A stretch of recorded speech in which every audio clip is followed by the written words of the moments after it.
A and S.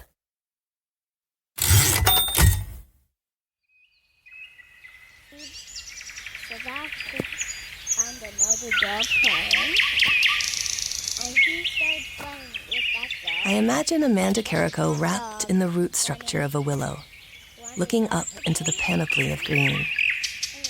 She traces the interweaving ecosystems mapping the movement of various lives and species across the overstory. Amanda looks down to watch a ladybug quietly cross her hand and leans in to whisper if she's disrupted her day.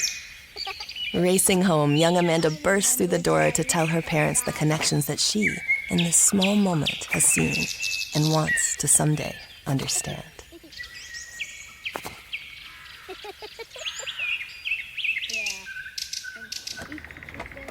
I can't imagine Amanda pulling her tailor-made golf bag from the trunk of her rental car, geared up to play in her extended family's annual golf tournament in Kentucky. Amanda has a gorgeous capacity to hold contradictions, knowing the specific ways a golf course's maintenance can affect the environment, while also knowing this experience in a beautiful, maintained landscape draws the people she loves together. An associate professor of environmental studies, I can't wait for you to meet this self-described, interdisciplinary, environmental social scientist who explores the behavioral dimensions of conservation. On the Ampersand, we call this bringing together of the impossible the alchemy of anding. Together, we'll hear stories of humans who imagine and create by colliding their interests. Rather than thinking of and as a simple conjunction in that conjunction-junction kind of way, we will hear stories of people who see and as a verb, a way to speak the beautiful when you intentionally let the soft animal of your body love what it loves. As St. Mary Oliver asks, what is it you plan to do with your one wild and precious life? Oh, I love this question. When I'm mothering, creating, and collaborating, it reminds me to replace a singular idea of what I think I should become with a full sensory verb about experiencing. I'm Erika Randall, and this is Amanda Carrico on the Ampersand.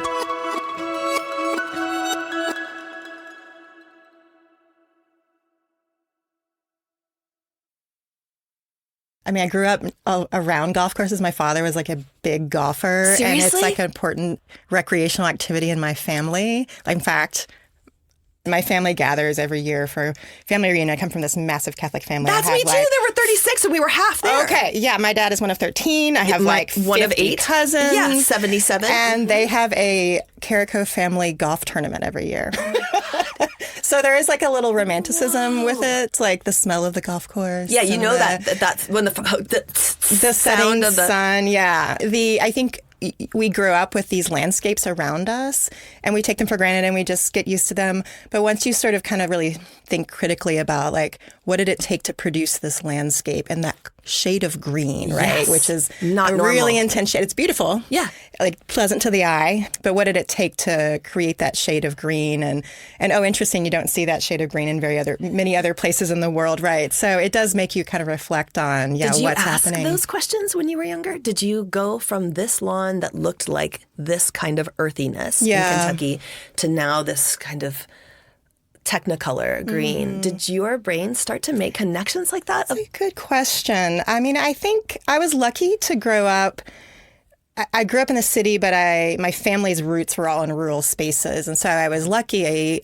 I think one of the things that shapes the way I think of my work and the environment now is because I was moving across these urban and rural spaces quite a lot. And so I think I had the juxtaposition of running through forests that were, everything is managed at some level. That's one thing I didn't really understand until becoming a scholar in this area.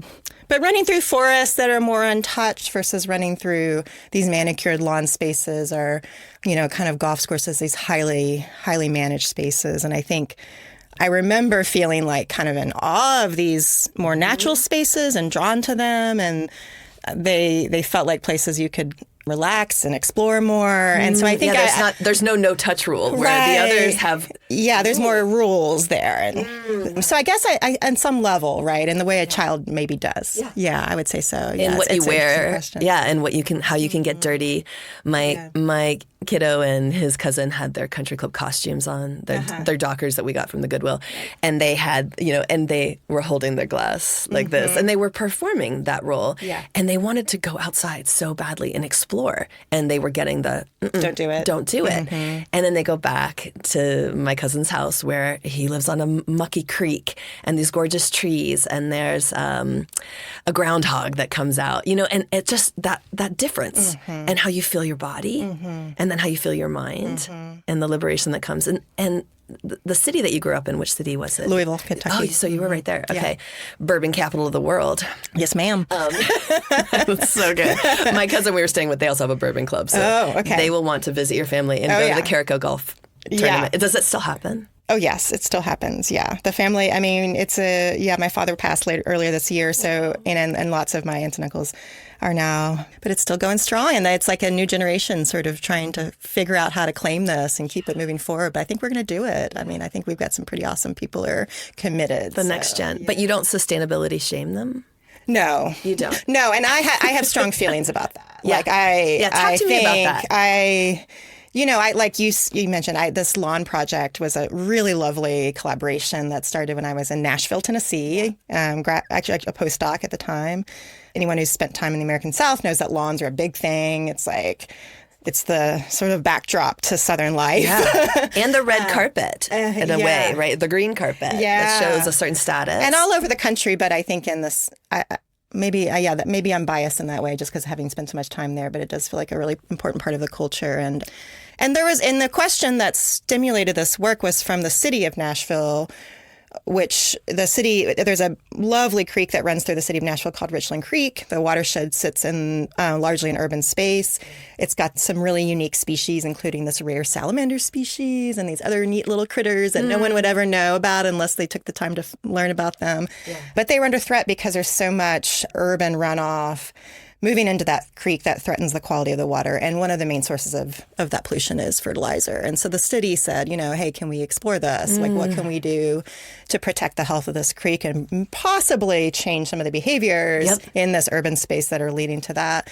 And so, I mean, I think that's to me, it felt like a really authentic question to ask. We've got these city managers and scientists and, stakeholders who are all coming together to ask an important question. But at the same time, all the people who live in these areas, no one wants to do harm. Everyone wants to do well. And if you look at the sort of reasons why people are, in some cases, pouring fertilizer on their lawns, it's mostly out of service to the community. Yeah. I mean, a large part of it. I wouldn't say mostly, but an important part of that is say, hey, we're coming together as neighbors, constructing these spaces that we want our children to run and play in and feel safe in and represent the values we have, which is people think it's beautiful. It is beautiful. Lawns are, and we all have different aesthetics, but there's a beauty there, right? Yeah. And so I think when you understand it as as an act of neighborliness, I think we have to understand it's just much more nuanced than that. And there is, I think, a tendency for those in the environmental space to kind of accuse and shut down and shame. And I just don't think that gets us anywhere. It only puts us on defense. It closes conversations. It makes people feel guilty when there are these massive social structures and political structures that are very often kind of pushing us into certain kinds of patterns and closing doors to different opportunities. And I just don't think pointing fingers at people is the right way to grapple with that. So lawn shaming, not your move. Shaming, it's not your move. Not my move. Yeah. And I know this because when I see my family, they all like to remind me what I was like as a 19-year-old. As an angry, radical Gen X feminist. Yeah. Uh-huh. It taught them nothing. Let's be clear. They learned nothing from me about my angry feminism. But it's interesting now as they've aged, my aunts and uncles, and as I have matured, to have conversations. So do you get into conversation at least, even if you're not finger pointing? You can do the golf tournament, but do you talk with folks in your family and just say, and do they ask you questions now about your research, or do you pretty much leave it and keep it for your research and when you're with like-minded folks that you collaborate with. Or maybe your family is like-minded and you're able to hold that dynamic kind of tension. A lot of both. I think it's been an evolving story in my career as well. Yeah. So I think I used to... Like, are people scared to do things around you? I hope not. I hope not. Because Amanda's like, I got a survey I here. got the, I'm like... Because you're so approachable. Yeah. But you also are really looking at behavior. Yeah, I mean, I'm a behavioral scientist, and I'm interested, like the core question I'm interested in is how our behaviors are impacting the environment and what are the levers we can explore or pull to try to reduce those impacts, you know? But I think in asking that question, like, an available answer is that it's not a behavioral solution, right? And I think if we're behavioral scientists only committed in behavioral solutions, we're not doing our full job, right? Because we also need to identify where, hey, this is a political problem or a structural problem, and there is a big, vibrant, and I'd say very healthy debate in the environmental behavior literature about the accusations of individuals. Like, are we focusing too much on the individual when, if you look at all these power structures, you know, the capitalist system and how much is sort of built around just making more things and pushing consumers to purchase more things and all these things, you know, it's like, why are we focusing on my Aunt Mildred, you know, who's like trying to keep her lawn pretty for their, you know, so that her neighbors think she's doing her work, you know, and I do think that's not the right focus. However, Aunt Mildred's behavior is part of a system that matters, right? And so we need to think of her as an ingredient, not just the problem or the solution. Yeah, I would say. So anyway, so I think I'm meandering here, but let me return to your question, which is like, how open am I to exploring or discussing my research with? Yeah. And you know, I have a lot of family who cares really deeply about these things, and I think we're very much aligned, and there's lots of really interesting conversations to have there. The side of my family who's, you know, a bit more kind of skeptical, I'd say climate skeptics, you know, it's hard. I think I used to avoid it. I think I'm maybe a bit more open now. I think with age, you develop a little more confidence in your ability to have these discussions and not take it personally. And when folks think that you're part of a, you know, liberal machine to undo democracy or whatever. So I think I'm more interested and open to having the discussions, but I'd like them to happen more organically. So I'm not one to initiate them. I'll put it that way. But if folks are interested and want to ask, I'll answer. I'll answer honestly. Yeah. So, and that mind of the social scientist, the training that it takes to become, it feels like it is in and of itself completely anding. Like, it is an anding situation, hardcore, where you want to read about these humans in this population. You want to understand data in these ways. You want to get into scientific. But when I look at your research, you're also ending with people. So now you're not doing all the things, but you're really interested in collaboration. Like, it looks like seeking out collaboration is your jam. Is that how you were as a young thinker? Were you like, group project? Yes, I'm going to do this part and I'm going to work with Sam because he is all about XYZ. Like, how did you know how to do this? Because it's a weird thing to know your role in an amazing collaboration. What an interesting question. I'm definitely an ander. Okay, yeah. And collaboration is my jam. That is, I think, that's the story of my portfolio of work. I mean, sometimes I think I look a little scattered and my work covers a lot of terrain. I know. I want to talk about that too, because when I look at your work, I'm like, wow, how did you get from here to there? Yes. And I mean, some of it is just like me maybe being a bit of a restless soul and liking to pursue new questions. But I think the major answer is that it's collaboration, because I think I do really enjoy collaboration. I'm one to say yes to new ideas that involve collaboration. And so that just takes you in different directions, because you're not always like intentionally saying, okay, I answered this question, now I want to go to the next and the next and the next. It becomes nonlinear in that way. And so was I like that as a kid? Gosh, I don't think so. I mean, I'm in the school setting, no. I think I was the kid in school, and that didn't like it when we had group projects. You didn't like a group project. I hated it when we, I love it when you smile. I'm like, I can see you're like doing a thing. I mean, it's not that I did. I think there was some that was really great, and like there are things we can, as a teacher, I see this so clearly now. You wanted to get an A. Yeah, well, there are things we can do in our classroom. It's like we couldn't achieve that if we weren't putting them into groups, right? There'd be too many individual projects or too much classroom management challenges. But we didn't teach kids how to collaborate. No. But what I hated was, especially like in high school and college, is like when you've got this, like, I loved lectures. I was that I was that kid, like, oh, this professor is talking about such interesting things. And, I'm sitting in the room and then they'd say, okay, now talk to your neighbor for 15 minutes. It's like, well, what I would care about this guy. Yeah, this guy knows nothing. Yeah. And it was like a lame conversation often. It's like, he's just rolled in here. Like he's still high from last night. And Not like, an expert. Why am I doing this? Yes. Yeah. And now I see why. Now from this perspective as an instructor, I see why. It's like, because everyone learns differently, and I was a certain kind of learner, and others in the room needed those breaks. They needed a chance to like actively process. You think they were nervous when they got partnered with you? Maybe. I'm sure it was super intense. Like, yeah, I don't know. So I don't know if I liked it in the school setting, but I think I'm a pretty social person though, and I enjoy like interacting and hearing what people think and like observing. Like I'm married a Midwesterner who, if you've spent time in like upper Midwest, like they don't really chat in the same way Southerners do. Like there's a lot of off limits things. And my husband always says like, stop interrogating people. Is he from Wisconsin or Yes. the UP? Yeah. How did you know? Yes. Yeah. You said upper Midwest. Yeah. I'm like, I know it's either the UP of Michigan or Wisconsin off the lakes. But I feel like the first few times I met his family, he'd like pull me inside. He's like, you're interrogating them. Stop doing that. And it's like, but I want to know about them. Like, what are they from and what do they do? But it felt really intense I think to some people who don't.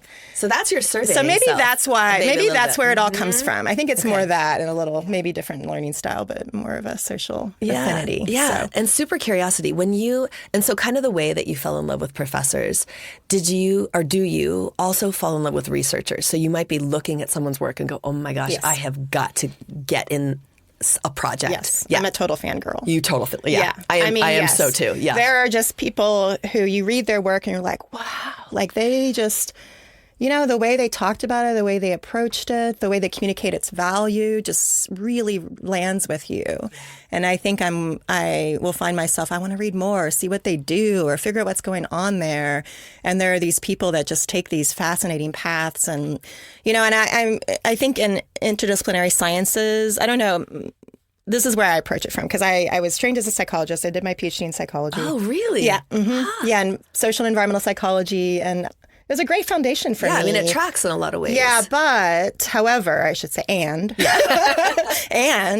I don't think I was ever like on a pathway to like becoming a psychologist. Yeah, you were not on a couch. Like, with a capital P. I think that like what was interesting to me wasn't like diving deep into the field and really advancing theories and knowledge in that space. It was like the way psychology provides a tool or this like avenue to understanding other kinds of problems. And I didn't set out to study the environment. That was a bit more serendipitous, but it's a great fit for me. It matches a lot of my kind of interests and passions. But like psychology as the beginning ball drop in a Rube Goldberg machine. Yeah, that's a great way to put it. Yeah. And when I look at the folks that you have connected with, I mean, it's this wind, it's this city, it's super, what do we do when we have migration into really tight spaces with tons of people, to then thinking with what are the ways we in Boulder are looking at how we make choices locally. So you're going really global, really local. And is it then mostly because of the people who are bringing you into projects, or? That's a major ingredient. Okay. I think a lot of times, these projects have come together in the social sciences. We don't have historically not had the access to the funding that you get in the harder sciences. And so are you the sidecar or are you the driver? No, well, I mean, there's definitely always a challenge with becoming the sidecar, but I think that space is navigable. I mean, there's been cases, but I've also seen my natural science colleagues become the sidecar. And so I think, does it happen more to the social scientists? Probably. Yep. But I do think we actually are learning and we're getting better at that. And I think the right collaborations, good collaborations, and I've been lucky to be part of some really fantastic collaborations. It doesn't evolve that way, and there's space for everyone to kind of stake a claim. But I think these projects, I mean, I've had the opportunity to work with teams to secure large grants that unlock opportunity for social scientists that are otherwise often not there. Like there was that 3.6 million? Yeah. I mean, we study, we were able to, we're looking at landscape change and geological erosion processes in the Bay of Bengal, and that's the reason I started working in Bangladesh. I teamed up with some geologists. This was so fun to learn about the the spectrum of geology, and there's like the hard rock geologists and the soft rock geologists, and the soft rock geologists are interested a lot in coastal processes and sedimentation. And elevator music. And if you're, exactly. They're not anthrax. Yeah. And if you are a soft rock geologist, like the Bengal Delta is like the place. It's like one of the most intensely exciting places in the world. And had you not really thought of it before? No, of course not. Are you kidding me? Like, yeah. But but when you look at it, if you look at it from a map and you've had a recent conversation with a soft rock geologist, you will notice that you can basically see the outlines of the nation of Bangladesh without looking at a political boundary. Why? Because it's the Delta. These are it's a people whose identity has been like formed by this deltaic environment, and their livelihoods are attached to it, and the identity of the people, and it created, these natural divisions that shaped the way the language formed, and it's fascinating, it's so fascinating. And so it's like, like that is an environmental, like these environmental gradients that sort of like now has essentially supported this emergence of a people, and that became the emergence of a nation. And like, it's just fascinating. I think it just makes my skin tingle. I can see it. I can see it. And this curiosity of yours. Yeah. Like, oh my God, this thing I didn't know about. And now I get to learn with. And that's the thing. It's like, I think the collaboration unlocks this opportunity to think about environmental spaces in ways that I'm not trained to do, but I have things to say about, right? Yeah. And so I just love that. And so the cost isn't as linear, and you sometimes are kind of treading into new waters. But I think that's a great thing. I think it's good. I think it pushes boundaries in ways that we otherwise wouldn't be pushing, and that we want the people who are doing the very linear, deep disciplinary science. They're doing great. They should keep doing that. Yep. But we also probably, I'd say, benefit from having the folks that are like always a little bit on the perimeter of how things have worked in the and come past, with a beginner mind to different projects and ask probably really different questions. Yeah, that's right. So when I'm thinking about myth as we're talking about the 150th in Sea Boulder. And there are a lot of myths out there about behavior. You started to point to a few of them, like blaming your aunt for global warming. Mm-hmm. But other myths that you think we're holding on to that need some dismantling. And then what do you see? I know policy is a love language of yours, but what are some ways that you can help us understand some of the myths that are out there, and just so that we can look towards better answers? One thing I think I spend a lot of energy on as an educator is trying to push, and I think my students, when they exhibit this pattern, they're like the rest of the world in many ways, or at least in the U.S., which is a very cynical perspective about humans and human capacity to like do well or care for the earth. And I get that. I mean, they think we're doomed. Yeah, or just that humans are, they suck.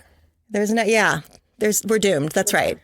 And I find that really sad. I mean, it's not that it's not true on some level, but at the same time, most species shape the world around them. And once you start really, I think, paying attention to that, the way that, an ant colony is sort of, in its little tiny spot on the earth is, moving the soil around and bringing things in and out and like building mounds. And if you, in some places where you have certain kinds of ant species, you can see the pattern of those mounds from space. Like, how amazing is that, right? And they're tiny and we're bigger. So imagine our impact. Yeah, and so I think imprint. If we were, but we tend to be self-critical, like about our own selves and about our own species in a different kind of way.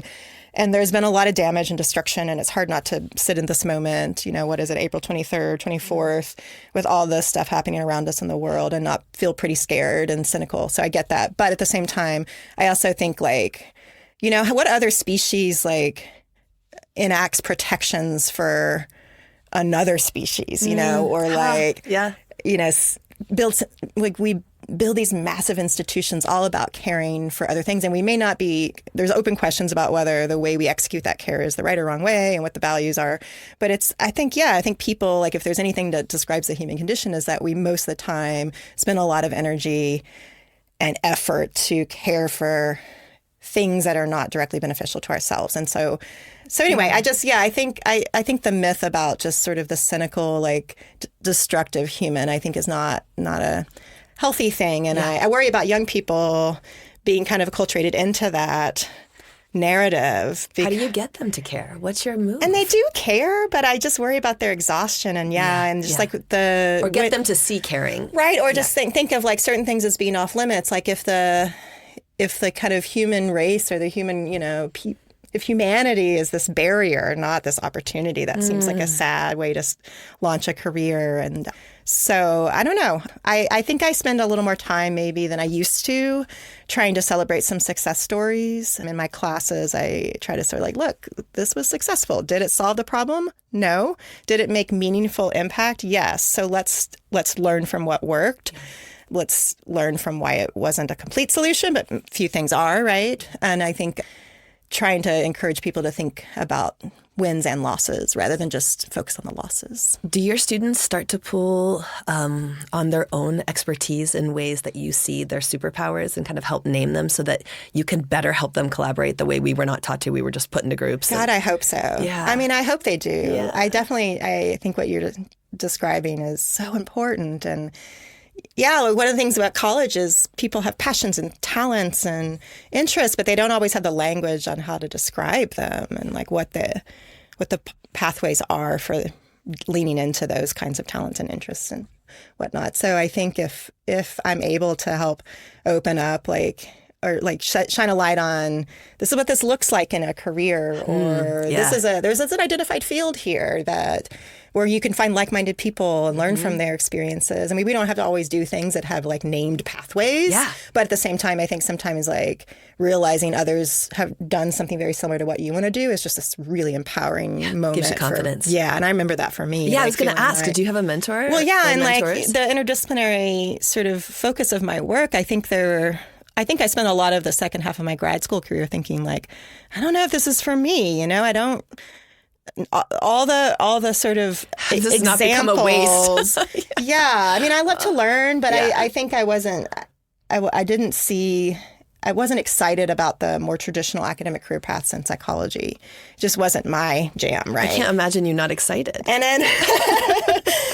Yeah. So that must have been hard. Yeah, it's stressful. But then I started like hanging out and collaborating with people, and I started seeing like, hey man, there's this whole other direction I could take, which is in a more like environmental studies, natural resource and policy, this whole other route. And there's like a room for someone with my kind of training in that space. And it wasn't even on my radar. And once I began to see, hey, and then fangirl on some of these scholars who are doing this super cool work, it was like, wow. Who did you have posters of in your room that you were like, oh my God, best scientist ever? Yeah. Oh my God.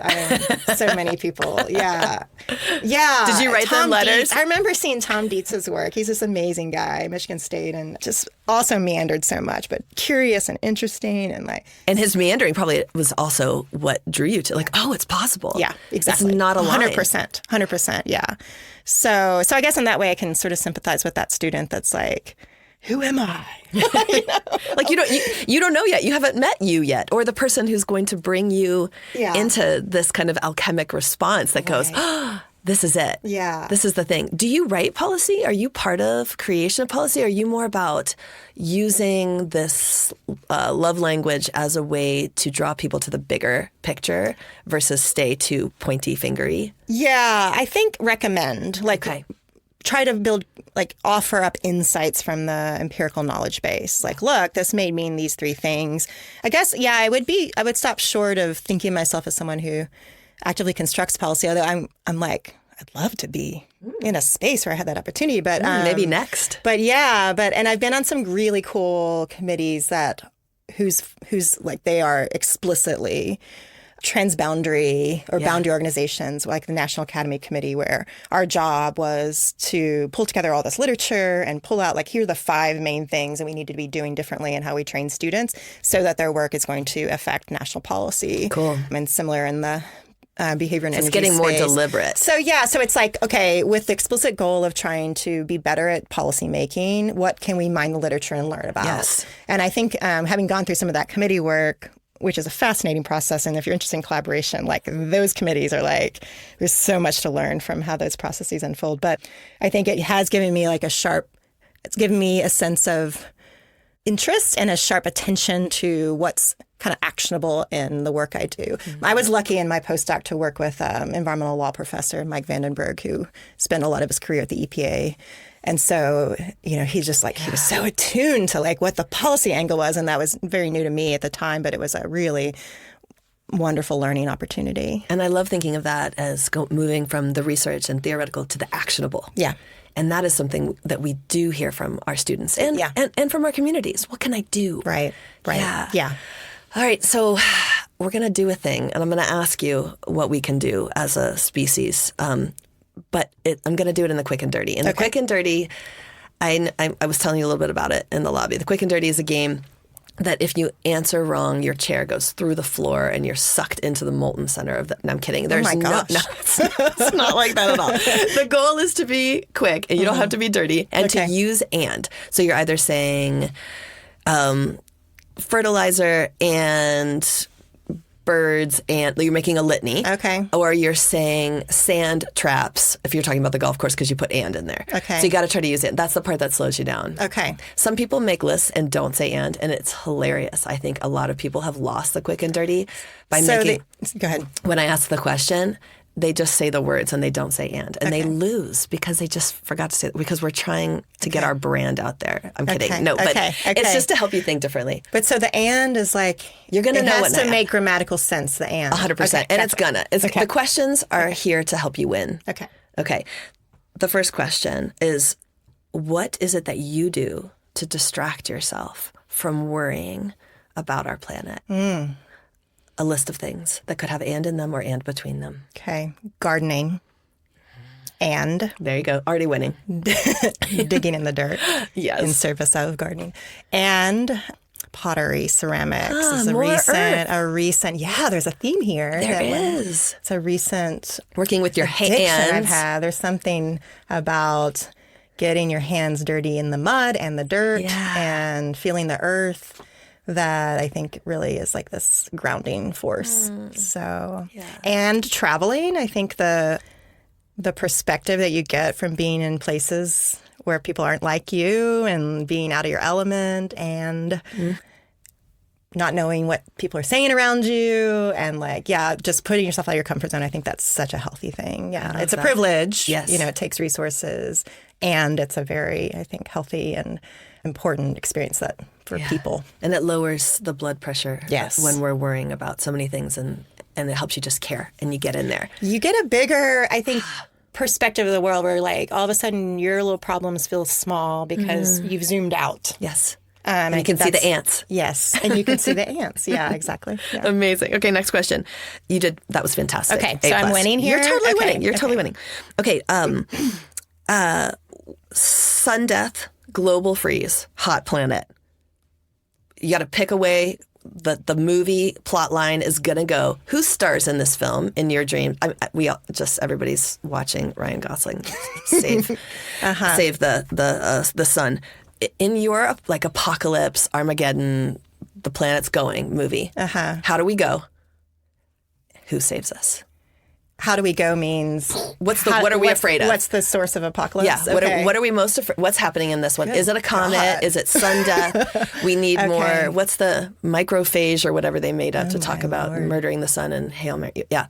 I mean, to me, it looks like Mad Max, this full on desertification, kind of Desertification does not mean a dessert buffet. No. It means we crust up and die. Yeah. And we lose all the water, and then there becomes these really scary, corporatized hegemonies that control the water, and there's war, and there's I've seen the trailer. I see the trailer. I presume at some point we just drop bombs on each other, and that's just it. We just self-destruct. But someone's going to save us. Who will save us? Who will save us? Who do you want to play?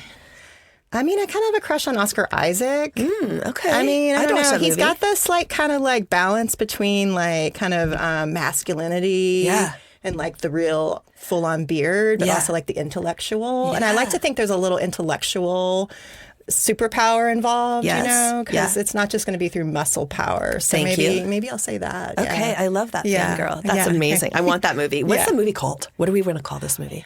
This is where I'm not good. My my weakness is titles. I really struggle That's with your kryptonite. putting a title on a paper. I noticed that your papers were terrible titles. Yeah, I know. No, I know. No, it's like the colon thing. We'd have to have a colon in there because I'm a scientist and you just have to do that. But can I punt on that one? Yeah, please. Okay. Crustification, colon. Actually, I feel like you should title this because this is, I think, where you would really That's shine. what I like, is naming things. I'm going to think about it, though. And I'm right now, I have Wild in the title because as an homage also to your fangirl. Okay, yeah. But we can collaborate. We're going to collaborate on it because that's what we do best. Okay, great. Next, if you were a global travel agent.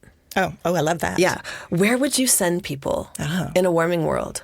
A warming world. But then not tell everyone so that they don't ruin it. Like a place of refuge. Yeah. Sort of. Okay. Yeah, with and. Okay. Where would they go? I'm thinking like high alpine or mountainous terrain. And forest. Yeah. Okay, let me lay out the biomes here, and then we can like put a place on a map. So, mountainous, you get some like benefit of having the ability to move up and down elevation. You know, the indigenous peoples of America like moved across these incredible like elevation landscapes seasonally to like effectively forage and farm and do all these amazing things. So I think there's a lesson there. So, so with some mountainous terrain where there's elevation, I think forests provide the shelter and cooling effect and the, cleansing effect of our water system. So forests and mountains near the sea, because we need to have, there's so much food produced out of the sea. All right. So I'm thinking the Andes. Yeah. Right? I'm thinking that's what I see on your poster. I apologize to the people of Chile, but like this might be where they need to be. Yeah. Yeah. Amazing. Yeah. Amazing. All right. Usually to end the quick and dirty that you won beautifully. Okay. What do I get? You get praise from all of our listeners, that's all which I is wanted, like thousands of them.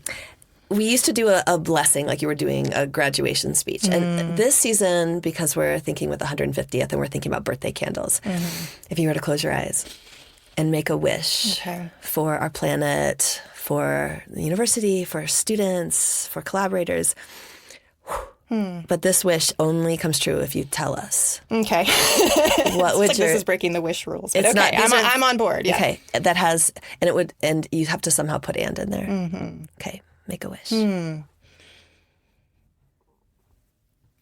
I'm thinking of a young person, a child, because I spend so much of my time working with young people, and this is for the future. So let me think about a wish I think my wish would be that any young person who is born in any part of the world has the opportunity to learn, to grow, to be healthy and happy and productive. And so when I think of like climate change and the very scary things that could come from that, I think a lot of times we focus on the earth, like protecting the planet. That kind of drives me crazy. Like, we got to protect the planet. Of course we do on some level, but it's really the humans on the planet that I'm most worried about. And so I think my wish would be about caring for and supporting and uplifting young people and making sure they have opportunity to succeed.